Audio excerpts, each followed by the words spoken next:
Hello, I'm Tim Smith with Gettysburg History, and welcome to an episode of Monuments Monday. And today I decided we talk about the 16th Maine Volunteer Infantry. Actually, one of my favorite Civil War regiments. You probably know there's a history about the unit from one of the members called Road to Richmond by Abner Small that's really good. And this is just a good, solid Civil War unit all around. This regiment is part of Gabriel Paul's brigade of John Cleveland Robinson's division of the 1st Army Corps.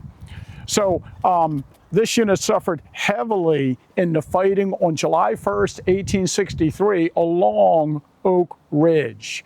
They camped the night of June 30th near the Maryland, Pennsylvania border north of Emmitsburg and marched here on July 1st. They first took position in front of the Lutheran Theological Seminary, where this unit, along with others of Paul's brigade, actually constructed the entrenchments in front of the seminary building that would be used to their advantage later in the day. And then, as the fighting progressed, they were sent up the back of Seminary or Oak Ridge into position over here where they fought in the afternoon action against part of Iverson's brigade, part of O'Neill's brigade, and Stephen Dodson Ramsier's brigade.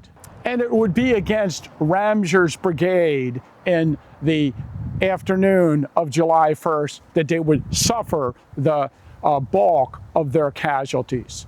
And you know, while I'm here doing my introduction, it's kind of interesting because we see another videographer who just happens to be walking by. So let's welcome him onto the set. It's J.D. Huitt from the History Underground. And it's good to see you today. Yeah, absolutely. Always, man. Yeah, and I just happen to be walking by.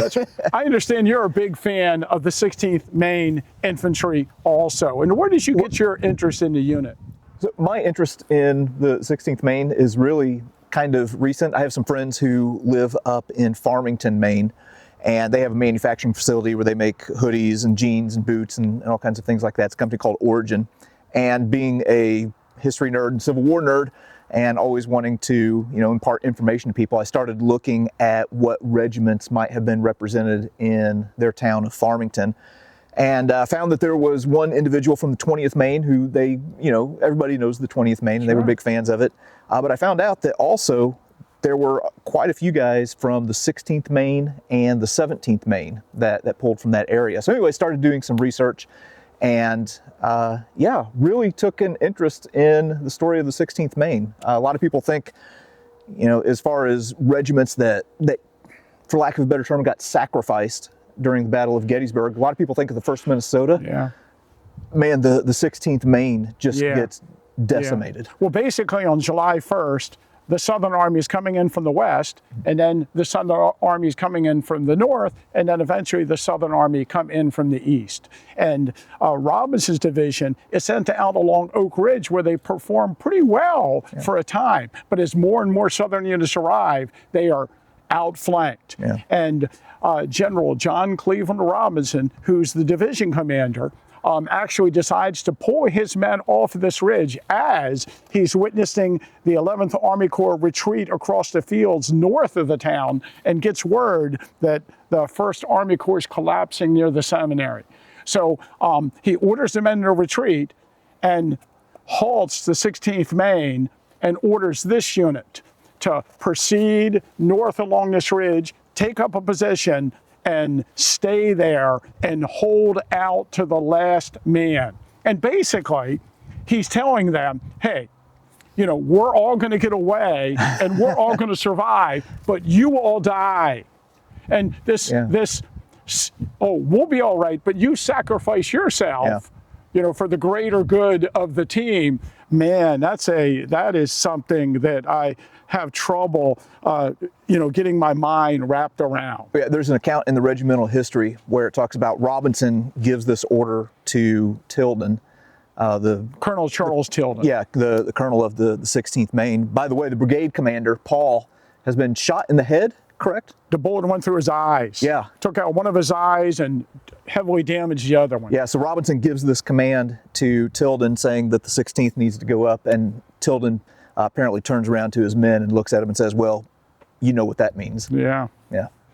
And so the 16th, we'll talk a little more about it, but they actually put up a marker at the time of the dedication of this monument on October 3rd, 1889, to mark near the spot where they made their final stand. So, recently someone asked me in one of my comments, what monuments on the battlefield say things that probably aren't true? And I was thinking about it, and there's a few of them that, come to mind. But I've always been confused about the placement of the advanced position marker for the 16th Maine Infantry. Accounts by the unit themselves suggest that the unit was actually back a little bit farther, probably where the marker to the division commander John Cleveland Robinson is placed back there. And that's where they are on the maps of the battle. But for whatever reason, when they dedicated their monuments, they decided to put the marker all the way out here at the intersection along the Mummersburg Road, and to put the flank markers out here along with it. But basically, General Robinson he wanted to buy some time for the rest of the division to get away. Now, in the end, we're right now at this position as far from Cemetery Hill as you can be in the Union Army. And Robinson's division, not only do they not retreat towards town successfully, a bunch of them will get captured in the town. And I think he loses Paul's brigade, I think, loses like 40% of their brigade captured in the battle. And so the 16th Maine move out here. They're overwhelmed by the Confederates, and then they retreat. And they never catch up with the rest of the division, but they pull back across the top of Seminary or Oak Ridge. It's the same ridge. Yeah. And they finally make it to the railroad cut. And they drop down inside the railroad cut with other soldiers that had fallen back from the west of town. And it provides some sort of protection, because running the gauntlet all the way to the edge of the town when troops are closing, Confederate soldiers are closing in on their position was very difficult. And the 16th Maine are captured. Yeah. And do you just give your impressions of what they do when they're captured? Yeah, so these guys are surrounded, and there's an account of a guy from an Alabama regiment. I don't remember specifically which one. It could be, they don't just say a tall Alabama, but it could be the 3rd Alabama, who was detached from O'Neill's brigade and sent around to the railroad. Yeah, and I think he shoulders his rifle, and is he talking to Tilden? He's talking to Tilden. He says, drop your sword or I'll blow your brains out. Is that what he says? That's what he says. Yeah, and so Tilden takes his sword and he stabs it into the ground. Now, if you look at the regimental history, that's the end of the story. He stabs his sword into the ground. There are other accounts that says that he snaps it off. That seems unlikely to me. I defy someone to take one of those officer swords, stick it all the way around, and snap it off. Yeah. Now, we were talking about where the 16th Maine actually advanced to, and if you look in the regimental history, the author of the history says that they advanced to the point where today the monument to the 88th Pennsylvania Regiment, right? Yep, 88th. And that makes sense. It's farther back there. Yeah. So if people want to see to where the point where they actually advanced to, it's not here. It's actually. Yeah. And that's not unusual that these men come back years after the battle and are trying to mark a spot where they were 15 minutes in their life 30 years ago. Yeah. This is also pretty close to the road, so anybody driving by is going to be able to see their monument, so that might have influenced it as well. So they're surrounded, and Colonel Tilden does not want the state flag and the regimental flag captured. So what do? So they don't want these Confederates getting a hold of their regimental flag, so they end up ripping this thing to shreds.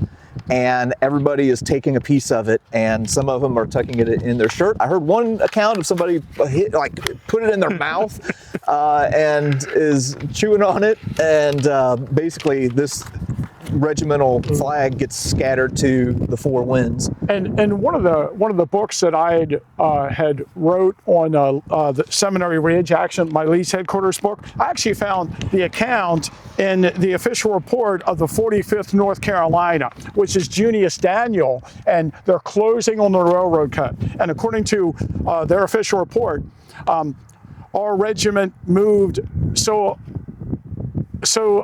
obtained a position perpendicular to the railroad cut and made a charge on the woods in our front, capturing 188 prisoners in this place and smaller squads in other places. The flag of the 20th North Carolina, Iverson, was recaptured and handed to him by a member of that regiment. We also captured a very fine flagstaff and tassels. The remnants of what had been a fine Yankee flag were lying in different places on the ground. I've never heard that.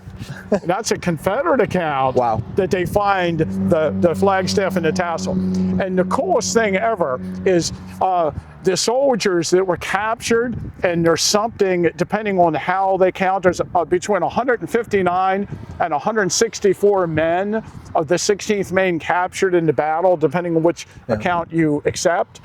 Some other men were probably captured at other places in the town. But they say that they took the flag and hid it amongst their bodies, like parts, like you say, and a lot of them ended up in prison camp.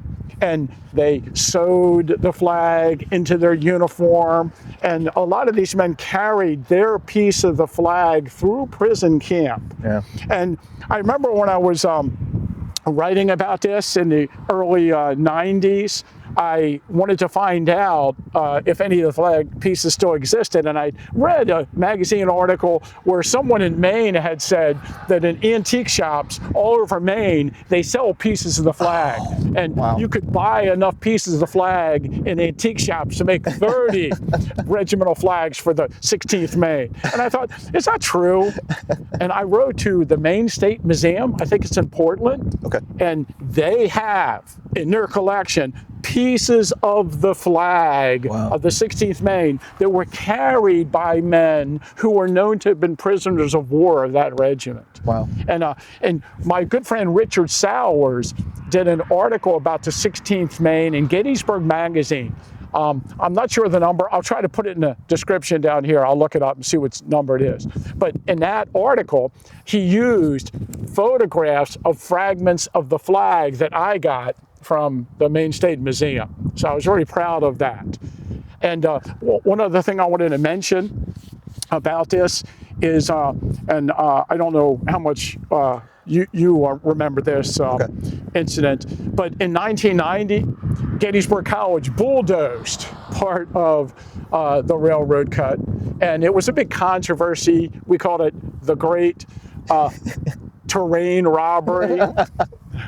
And we highlighted the capture of the 16th Maine in the railroad cut during this controversy because of, the part of the cut that was destroyed was the part they were captured in. And that that area where they captured is, part of the railroad. It is on private property. Part of the railroad cut is owned by the scenic train that comes through.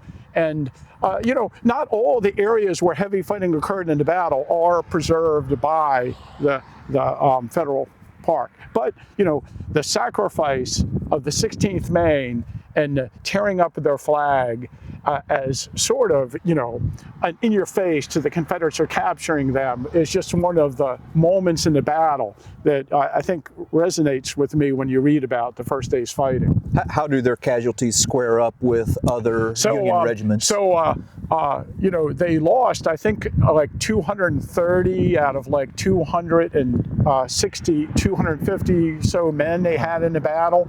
And for just number of captured, I think they're like fourth We had the 154th New York and the 45th New York and the 11th Army Corps, and then the 94th New York of Robinson's division, and then the 16th Maine. So they're number 4 in number of men captured in the battle. And all 4 of those regiments fought in the first day's battle. Yeah. Whereas the Northern Army is trying to get off of this ground west of town into the town and back to Cemetery Hill. And you know, hundreds of men are captured in the first day's fighting. Wow. Yeah, well, unreal. Remember, if you like all the content that we provide on our YouTube channel, please like and subscribe, and check out J.D. Huitt also on History Underground.